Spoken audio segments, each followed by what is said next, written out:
एकदा तुम्ही साबुदाण्याचे उपवासाचे पळीपापड या पद्धतीने बनवून बघा. दुप्पट तिप्पट फुलणारे हे पळीपापड आज आपण बनवणार आहोत। त्यासाठी 2 वाटी साबुदाणा मी रात्रभर भिजत घालणार आहे। साबुदाणा स्वच्छ धुवून घ्यायचा आहे आणि रात्रभर भिजत घालून ठेवायचा आहे। साबुदाण्याचं वजनी प्रमाण म्हटलं तर अर्धा किलो आहे। ज्या वाटीने आपण साबुदाणा मोजून घेतला होता ना, त्याच वाटीने 8 वाटी पाणी आपल्याला गरम करायला ठेवायचं आहे। पाण्यामध्ये की नाही चवीनुसार मीठ घातलेलं आहे आणि चिली फ्लेक्स घातलेले आहेत। इथं आता साबुदाणा आपला छान असा रात्रभर भिजून तयार झालेला आहे।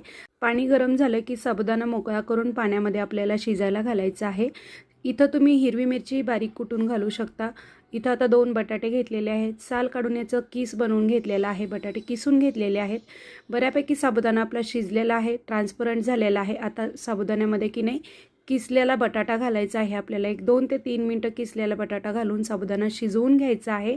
साधारण एक 15 ते 20 मिनिटं लागतात हे मिश्रण तयार होण्यासाठी। पळीपापडाचं मिश्रण तयार झालेलं आहे। थोडंसं कोमट झालं की प्लास्टिकच्या कागदावरती आपल्याला हे पळीपापड बनवून घ्यायचे आहेत। 2 ते 3 दिवस कडकडीत उन्हामध्ये आपल्याला हे पळीपापड आपल्याला सुकवून घ्यायचे आहेत।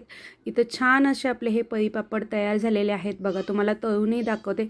इथे बघू शकता तुम्ही एकदम पांढरा शुभ्र आणि अगदी दुप्पट तिप्पट फुलणारा आपला हा उपवासाचा साबुदाणा बटाटा पापड तयार झालेला आहे। व्हिडिओ आवडला असेल तर चॅनलला नक्की सबस्क्राईब करा।